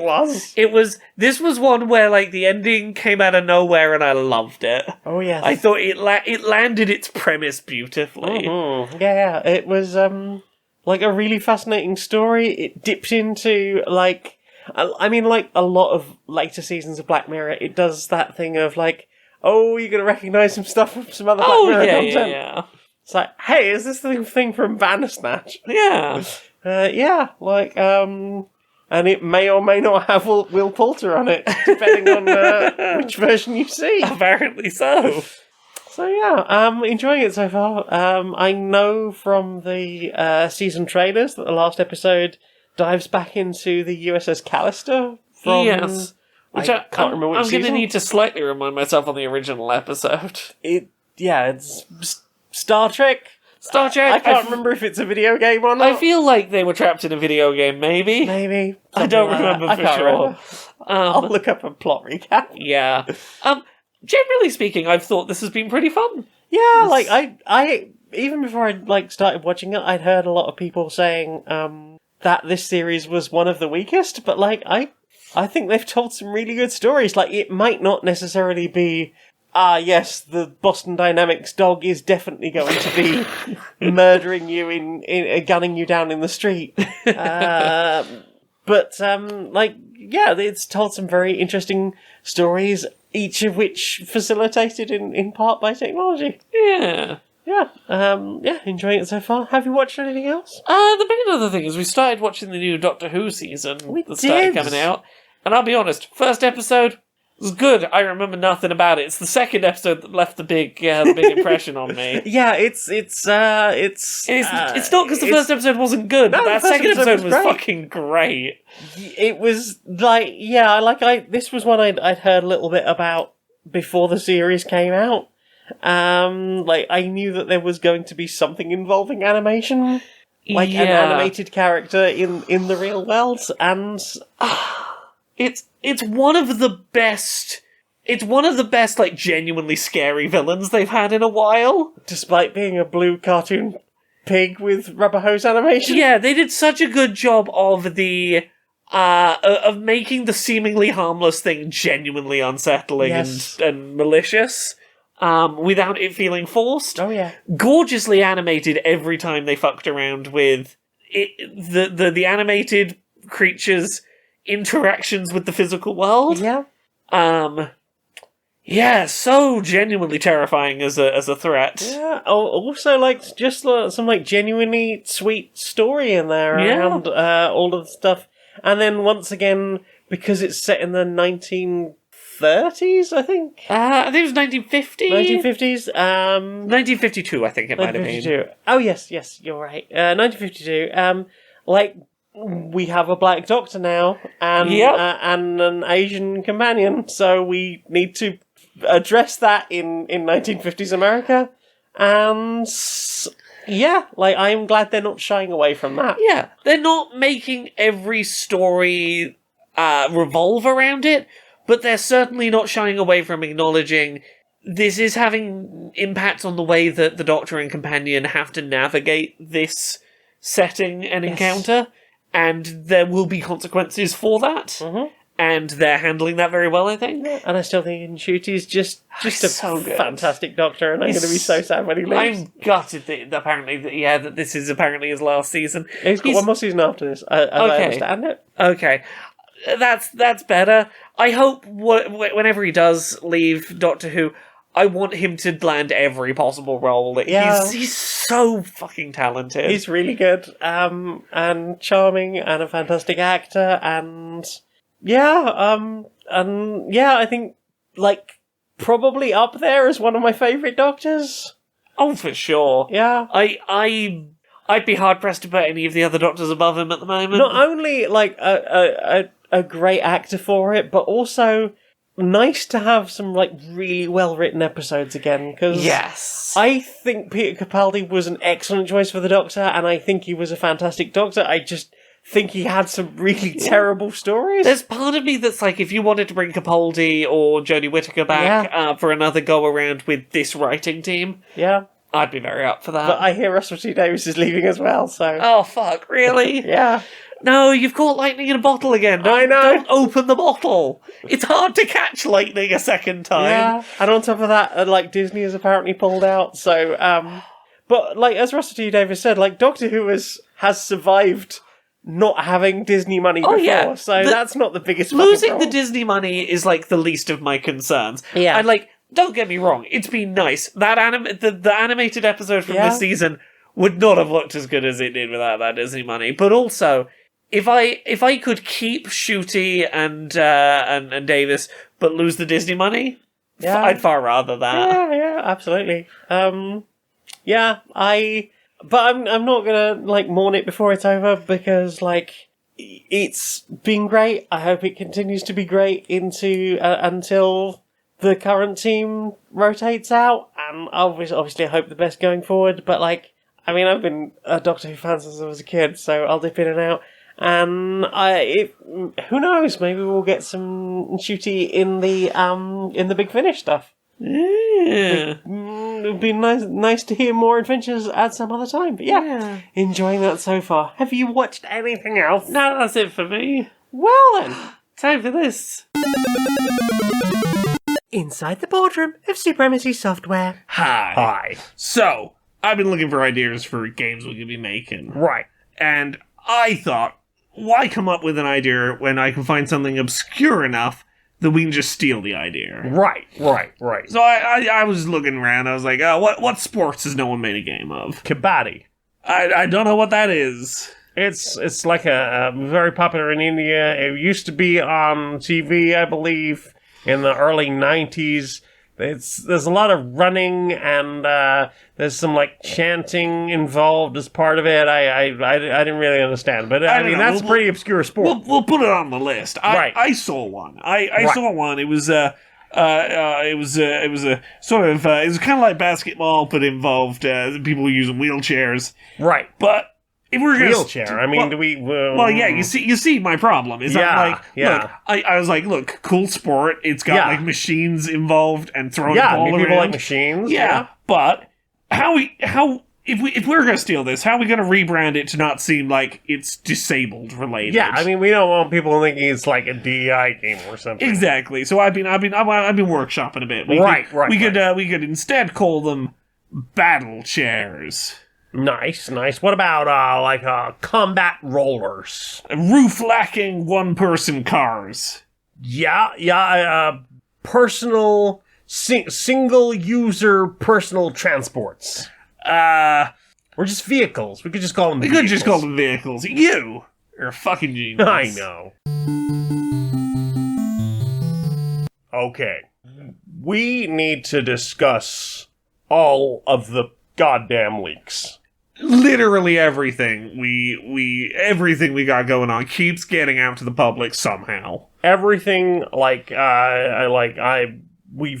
our battle plans, our secret discussions, all of our plans seem to be getting out somehow. You're on your phone there. Just doing a quick video call to my kids, and also like the family group chat, and also some people I knew from high school. Don't worry about it. It's fine. Sure. Anyway, we are planning to do terrible things across the world that will destroy the lives of many. Well, yeah, of course. That's what but we I do. think it is absolutely important that we work out how all of these leaks are occurring. Is that the door? Well, yeah. I left it open so that the interns that don't have security clearance, but like they got to learn somehow the stuff we do. Is that the guy from the sandwich shop down the road? Well, yeah. He's got to come in and bring us the sandwiches. So like, right? Yeah, but like, I mean, he's got like a visitor's badge on. Yeah, which means he had to sign in at the desk, which means that like it's fine. Right. He also appears to have, like, your key card. Well, yeah, because it was going to make it easier for him to bring the sandwiches down. Yeah, right. Okay. Fine. Okay, that's fine. Now, anyway, we are planning to do some really awful things thanks to our allies here and here. Yeah. And also, the people we have working in these various departments that are fully on our side. Yeah. And I can't help but notice that you are doing some artwork of the big screen where we're showing all our plans and our secrets. I gotta get some practice in for my life drawing class, and this seemed like a great excuse for me to get some practice in. Right, and you're live streaming it on Twitch. Well, yeah, I gotta show people my art process. If I don't show them me painting the art, they're gonna claim it's AI.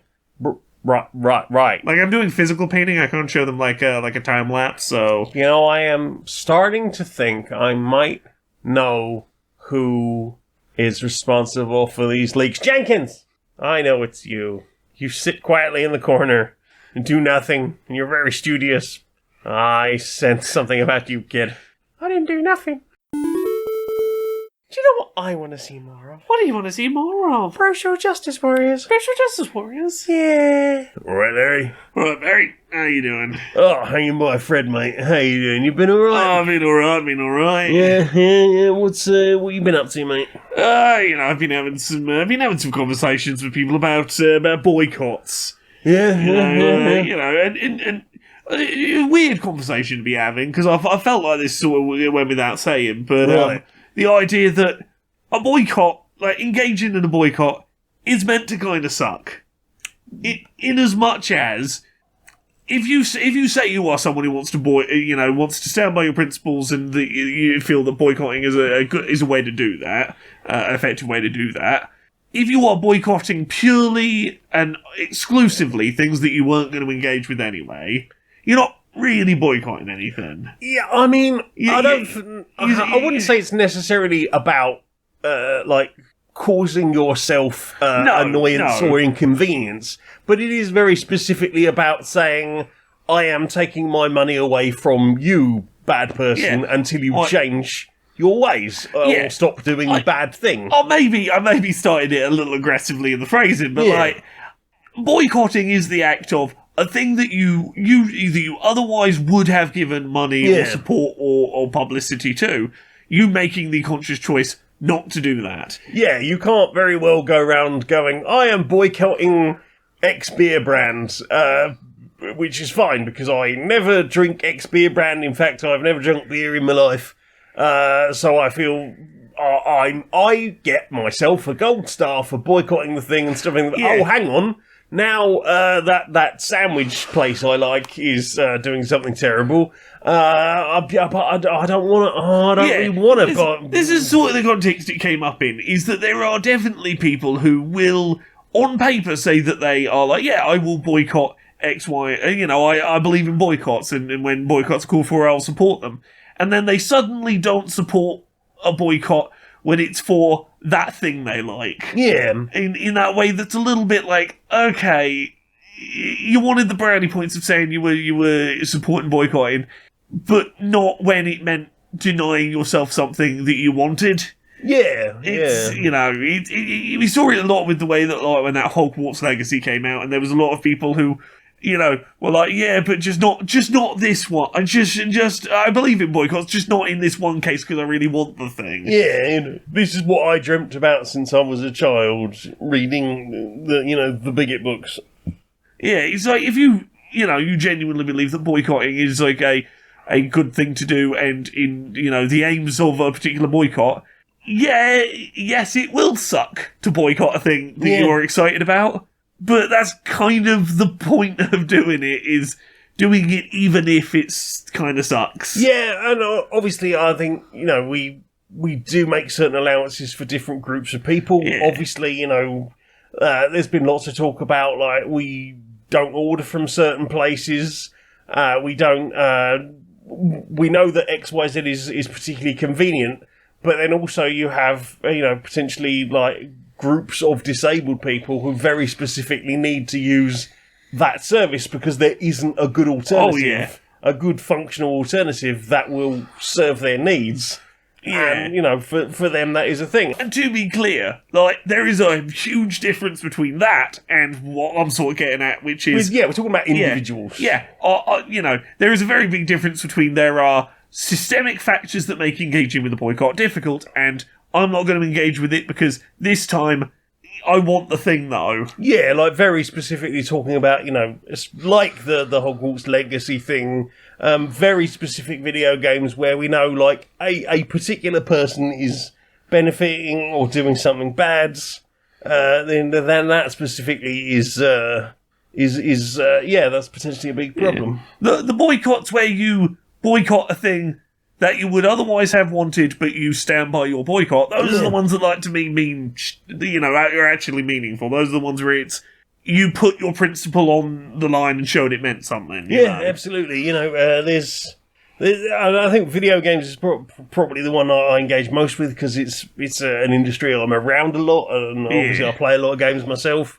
And, it's it feels like there has been more and more of those of late, like people going, oh yeah, we know that particular company did terrible things and had terrible working conditions and have treated their staff terribly and this, that and the other, and like the staff who have remained with the company in the hope that things would get better have reported things have not got better. Yeah. And still people are just like, oh, I will uncritically go and buy the latest thing in this particular franchise because... Yeah. And I'll say this, as someone who is engaging in boycotts of several major video game publishers at the moment, I have...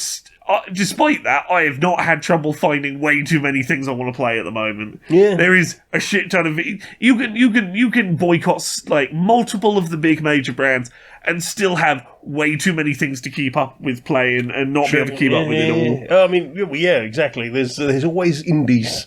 But I think for me personally, Coca-Cola would be a great example of that. I can say till I'm blue in the face that I do not support the Coca-Cola company or buy any of their products. But like the only thing I even vaguely engaged with was Cherry Coke.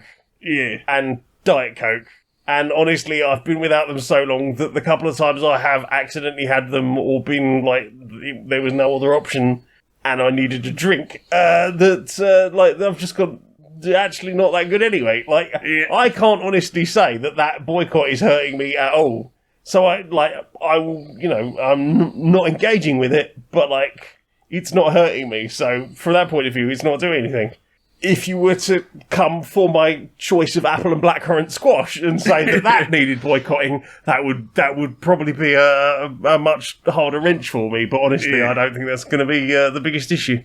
Thanks, young mate. Oh, yeah.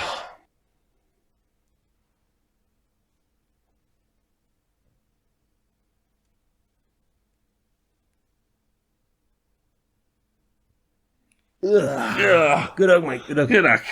Right, I think I'm going to have a little lie down. Sounds good. Nice.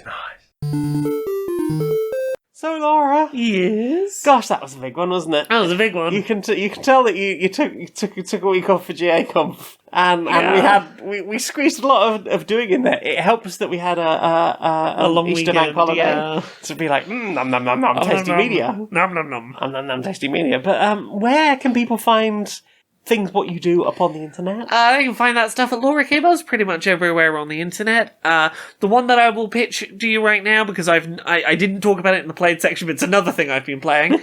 I've been streaming 1000X Resist. I'm about halfway through it at this point. Fascinating game, absolutely like a contender for Game of the Year for me this year. Oh. I'm playing it Mondays, Wednesdays, and Fridays at 9 p.m. UK, 4 p.m. Eastern, 1 p.m. Pacific, over on Twitch. If I finished playing through it by the time you hear this, you'll be able to find the VODs of those streams on the live tab on youtube.com/LauraKBuzz. I don't know what I'd be playing on Twitch after that, but Laura K. Buzz. What about you? Where are you out on the internet? Me, I can be found at patreon.com/stonedmonkeyradio. As little as $1 a month super helps. You can find me on, I believe, still the latest episode of Fix Your Heart or Die, where we're talking about Eraserheads and our thoughts on that, autistic parenthood and all. And you can also find me on Humans Holler at News, where we holler at news. We find good news stories and chat about them and have a lovely time. And you can find that on all the good podcatchers. That's all from me, Laura. Yes. Will you sing us out, please, darling? Until next time, be a stranger.